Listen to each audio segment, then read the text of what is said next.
Baik teman-teman, sahabat tani, sahabat pencinta tanaman durian dimanapun Anda berada. Selamat bergabung buat teman-teman yang sudah menonton. Semoga video ini bisa menghibur, bisa bermanfaat buat teman-teman dalam proses perawatan pohon durian.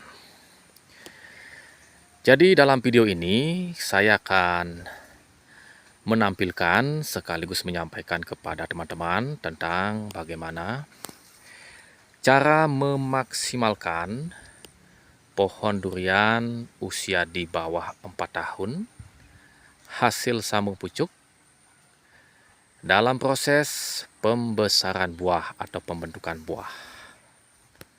Seperti yang teman-teman lihat di depan saya ini, pohon duriannya sudah bisa belajar berbunga, dan ini merupakan bunga pertama yang dihasilkan oleh pohon ini.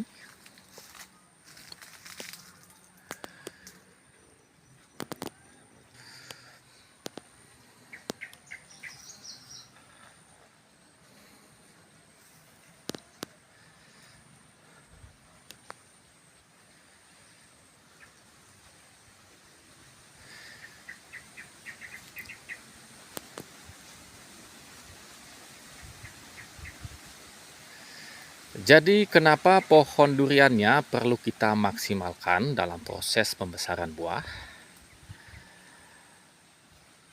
Seperti yang sudah saya katakan, untuk usia pohon durian ini masih di bawah 4 tahun. Jadi masih sangat muda sekali.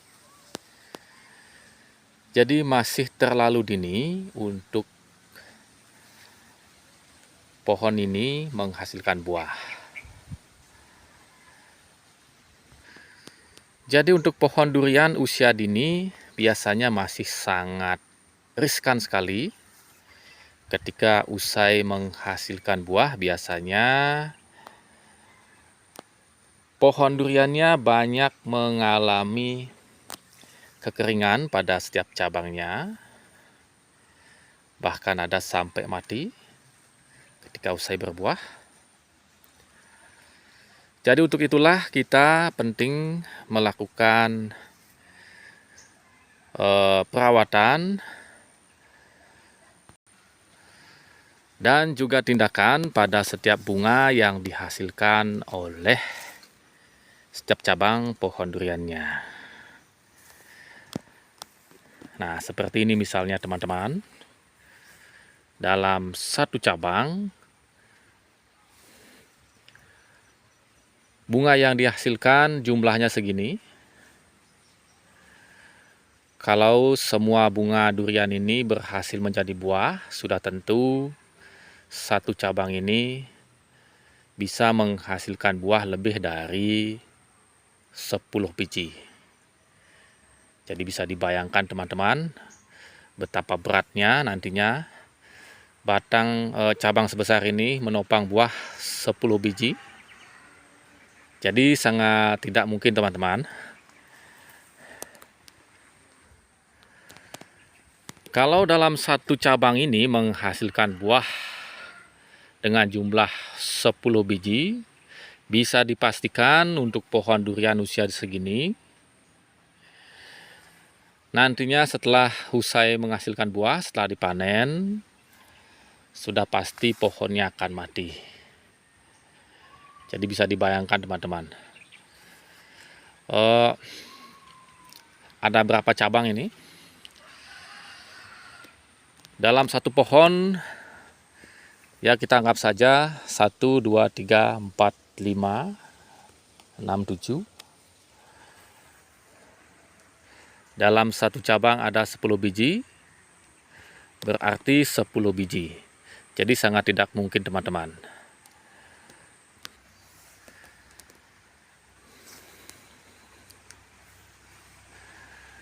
Jadi yang perlu kita lakukan supaya pohon duriannya tetap sehat dan aman ketika usai menghasilkan buah. Jadi kita lakukan pengurangan bunga sejak dini, sejak bunga duriannya ukurannya segini. Untuk satu cabang ini mungkin bisa kita hilangkan di bagian ujungnya. Kita copot. seperti ini misalnya.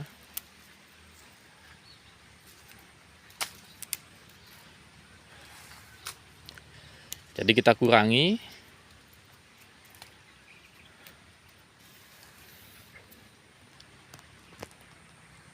Nah, kemudian untuk cabang di bagian bawah, semuanya sudah saya copot untuk bunga yang dihasilkan. Ini teman-teman, jadi banyak sekali.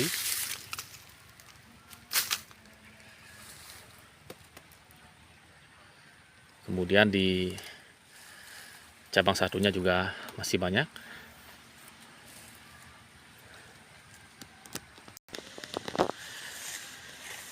Jadi harus dicopot saja seperti ini. Ini juga.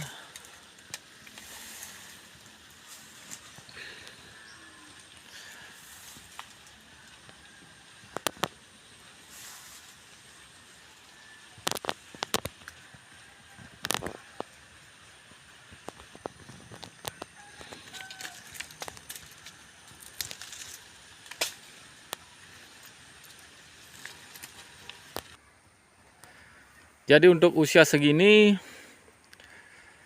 cukup 5 biji saja teman-teman. Jadi satu cabang 1 biji.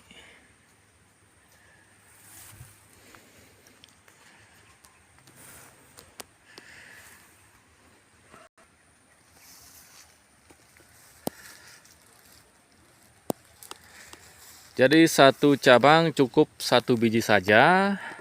Kalau kita kalikan ada berapa cabang? 1, 2, 3, 4, 5. Jadi kita buahkan cabang di bagian atasnya saja, cukup 5 biji. Di samping itu pohon duriannya juga lagi proses pembesaran untuk hasil sambung pucuknya. Jadi kalau kita biarkan pohon ini menghasilkan buah terlalu banyak, sudah pasti hasil sambung pucuknya akan stuck. Jadi pertumbuhannya akan macet.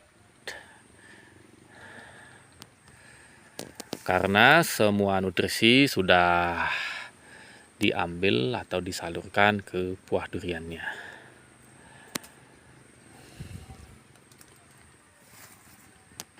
Nah, selain pengurangan bunga yang dapat kita lakukan untuk pohon duriannya, kita juga harus memberikan asupan nutrisi tambahan yang diperuntukkan untuk proses pengisian buah seperti pupuk kalium, fosfat, dan juga boron.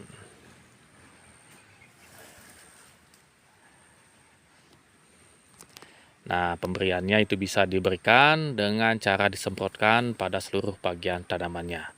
Dikocorkan juga boleh.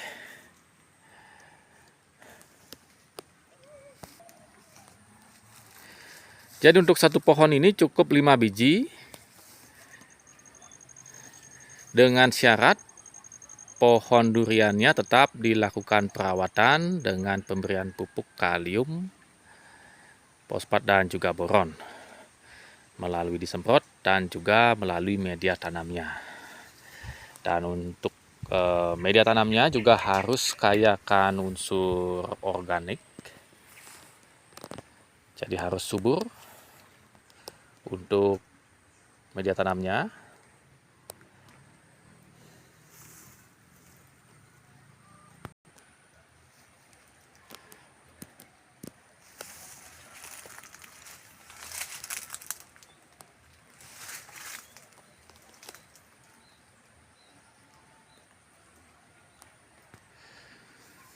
Untuk penyemprotan pupuknya itu bisa dilakukan setiap 14 hari sekali minimal, setiap pagi hari atau di sore hari. Jadi disemprot dari ujung daun sampai ke batang utama.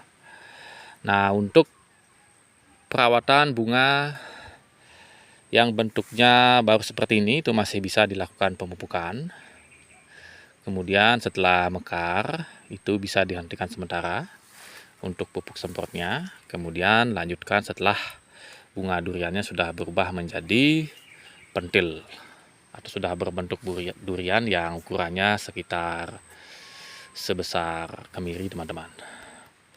Baru dilanjutkan untuk proses penyemprotan pupuknya. Jadi disemprot terus-menerus rutin setiap 14 hari sekali. Dan jangan lupa untuk penyiramannya di musim kemarau jangan sampai terlupakan. Lakukan penyiraman setiap 3 hari sekali untuk media tanamnya, untuk memaksimalkan penyerapan pupuk yang kita berikan.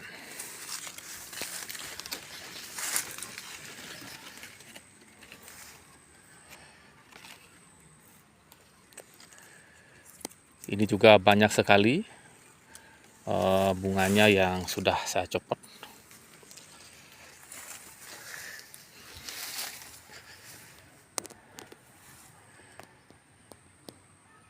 Jadi untuk satu pohon ini, untuk cabang yang akan saya biarkan untuk menghasilkan buah, paling cabang di bagian atasnya saja, 1, 2, 3, 4. Nah, untuk cabang di bagian bawah itu akan saya hilangkan untuk bunganya. Namun untuk sementara cukup segitu saja saya melakukan pencopotan untuk bunga yang dihasilkan, sambil kita menunggu dulu untuk bunga yang ada di bagian bawah ini supaya mekar, supaya penyerbukannya itu bisa lebih maksimal. Karena kalau kita copot semua bunganya ini sementara bunganya belum mekar, itu proses penyerbukannya itu tidak akan maksimal nantinya, sehingga kemungkinan akan gagal menjadi buah. Jadi jangan dicopot semuanya, teman-teman. Nah, paling tidak kita tunggu dulu sampai bunga duriannya sudah berbentuk seperti ini. Baru kita boleh lakukan pencopotan pada bagian ujungnya. Jadi kita fokuskan pada bunga yang ada di bagian pangkalnya ini. Jadi begitulah, teman-teman. Baik, teman-teman, untuk video ini kurang lebih seperti itu saja. Jadi itu berdasarkan pengalaman yang sudah saya terapkan di sini. Nah, buat teman-teman, silakan dicoba dan dipraktekkan di kebun teman masing-masing.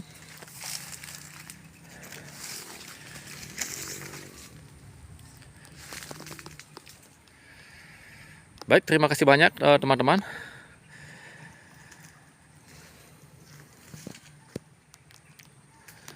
Selamat mencoba dan semoga berhasil.